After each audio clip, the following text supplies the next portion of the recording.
What's up, guys? Today we are here in the Cherokee National Forest at the Bald River Falls, and we are going to be going up the Bald River Trail. But today we are not really necessarily making a hiking video. I wanted to cover just some beginner hiking tips for any of you day hikers out there or new beginners that are going and trying to get into the activity of hiking. Some general tips to help you guys out, and I thought, gorgeous day outside and I want to go on a backpacking trip, so we might as well record this while we're out in the woods. But yeah, here we go.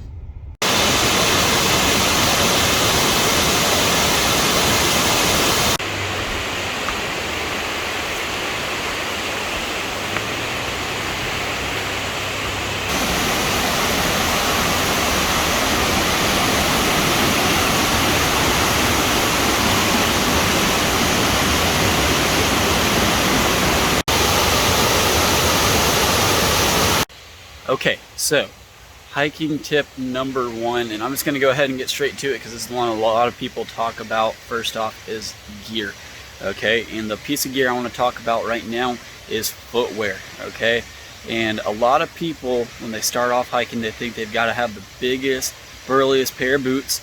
You don't. Okay, but I feel like a lot of people, when they start getting into backpacking, they start getting into hiking, everyone really starts off with the boots, but then they kind of fall into their niche, and it's really split up into, in my opinion, two big categories. You've got boots and non-boots. All right, you've got boots and non-boots.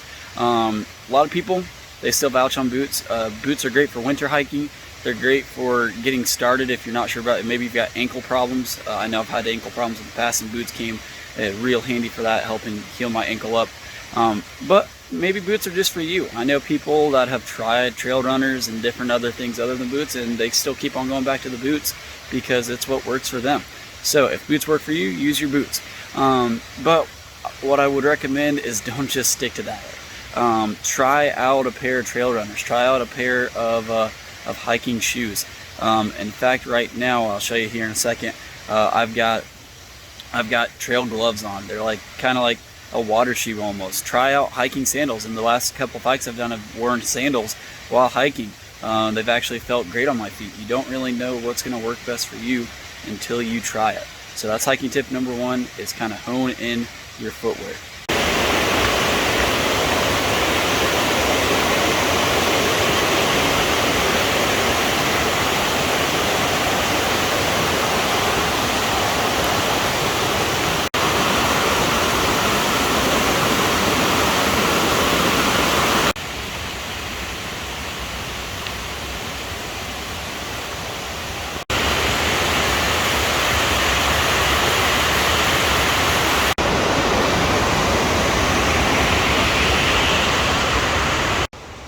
All right, on to the second tip. Still talking about equipment.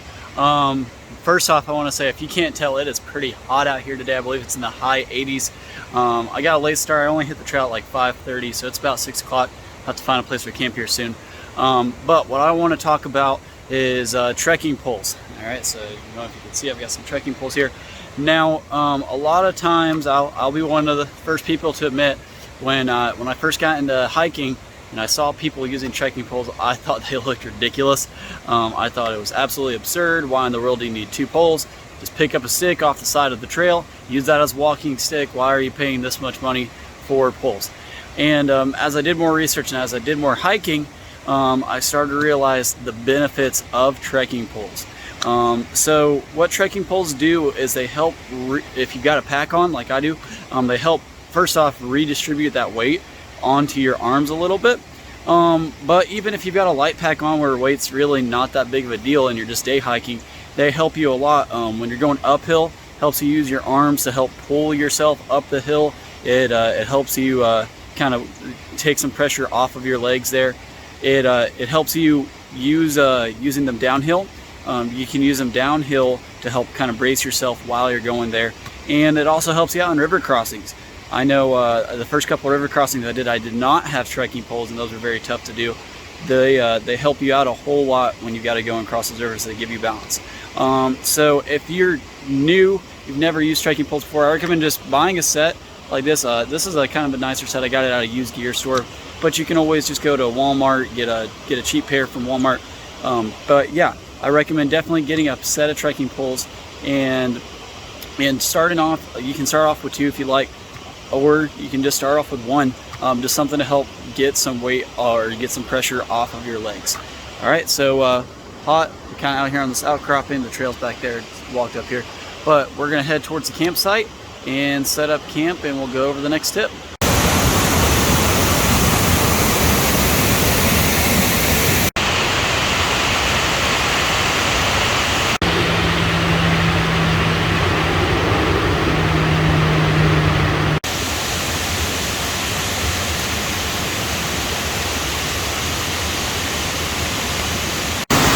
All right, guys, we are here at camp.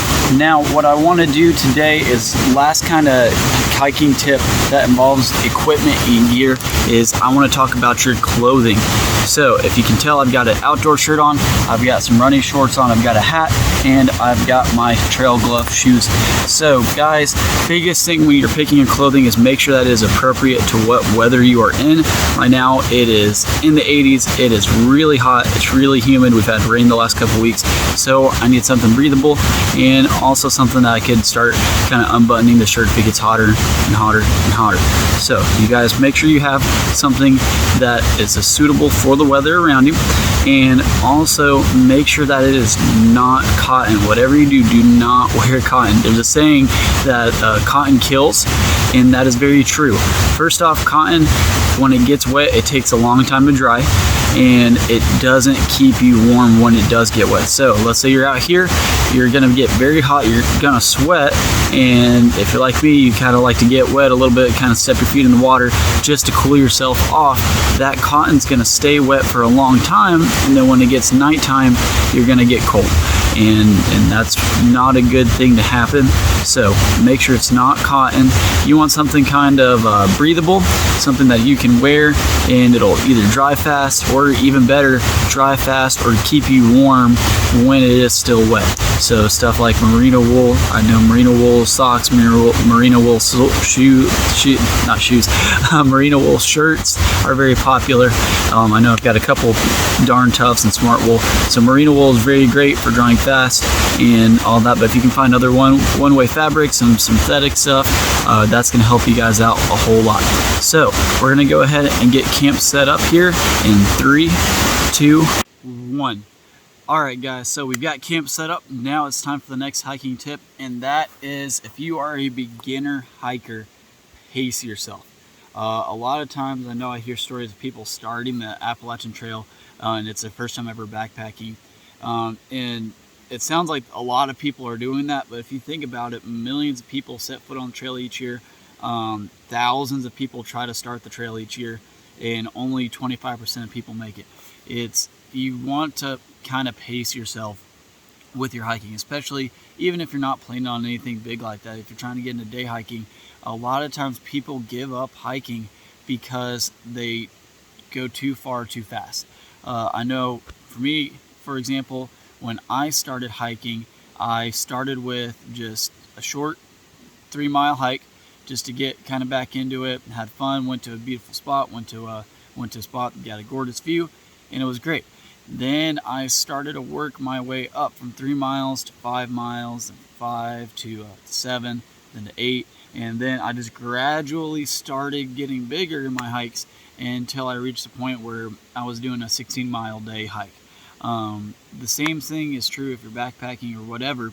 Just pace yourself. The worst thing you can do, especially if you're not generally in shape, if you work a job or if you're usually sitting still throughout the day and not physically active often, is to get started right away with the toughest trail and try to hike 20 miles in one day. It's not going to work out for you.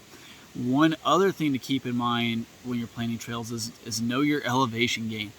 There's plenty of trails out there that are shorter trails but are actually going to be physically more demanding. You're going to be climbing more feet. I know out here on the East Coast there's not many switchbacks, and you go straight up a lot, and that's a very, very tough thing to do, especially if you're not in shape and you're not used to hiking. So know your elevation gain. Also kind of know the terrain you're getting ready to go into. If you know that it's gonna have rocks or a lot of water crossings. Be prepared for that with your gear. So hiking tip number 4, I guess, is just know where you're going, pace yourself, know the terrain, and just kind of work your way towards those bigger hiking.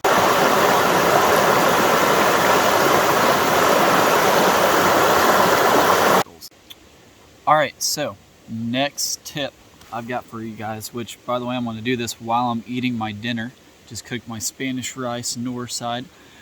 So next tip, that is that you don't have to go with someone else to go hiking.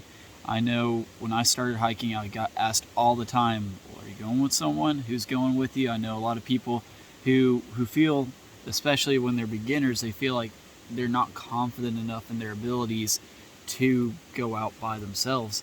And that's fair. I get it.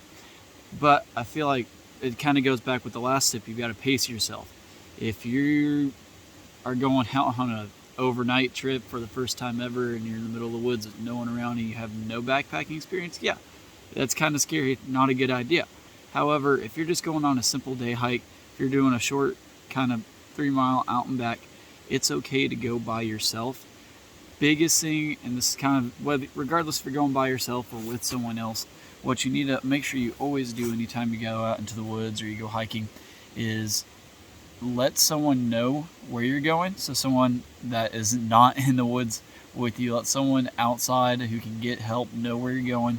Kind of give them a rough estimate of when you're leaving and give them a rough estimate of when you get back. For example, I texted my mom before I left this trip, hey, going out to the Bald River Trail, expect to get back to the car at noon. I'll just shoot you a text at about 12:30 when I get cell signal.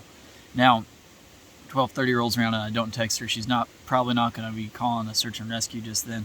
We get it, plans change, but it's a good idea to kind of have someone know where you are, kind of roughly when you need to get back, just in case something does happen, in case you get hurt, in case you get lost, so that way they can help find you. So yeah, that's the next tip, is just go out there. Don't be afraid or don't feel like you have to go out backpacking or hiking with someone else. All right, it's about 9 o'clock and I think I'm gonna go to bed here soon. I'm pretty tired. It's supposed to rain tomorrow and my goal is it's supposed to thunderstorm later in the day, so hopefully I'll just wake up and be able to get back to the car through the rain. But yeah, I'm gonna go to bed, and then after we get a little bit further down the trail, depending on the weather, we'll go over the final tip.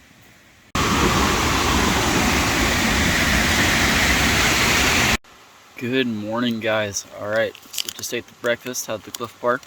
I'm gonna pack up the food bag here real quick. Then rained a little bit last night, so I'm gonna throw the tarp in the rain or in the outside pocket.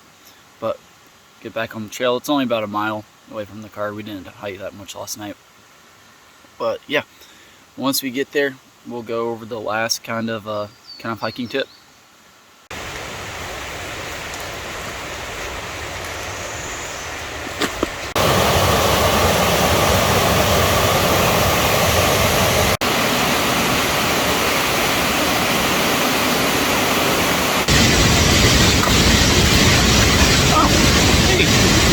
Didn't see you there. Alright, so final backpacking and hiking, or just hiking tip I want to give is have fun while you're out here. You're going to go out, you're going to make mistakes, you're going to screw up, it's going to suck, you're going to have tough days, and you're going to feel like giving up and quitting. Have fun. If you go out there and you learn from your mistakes and you just embrace how sucky it is sometimes, you're going to start to realize that the good parts of hiking really start to come out and they start to show when you're hiking up a mountain and you get to a view spot, you've been hiking all morning and 80-degree, whatever the humidity is here, and you just blow this pond to the side. Those little moments are what make hiking worth it. Okay? So guys, if you like this sort of video, let me know in the comments. Make sure you guys like and subscribe to the channel. I'm going to be doing more hiking videos, kind of more tips videos too. I'm going to try my best to get a video out to you guys once a week. But yeah, we will see you guys later.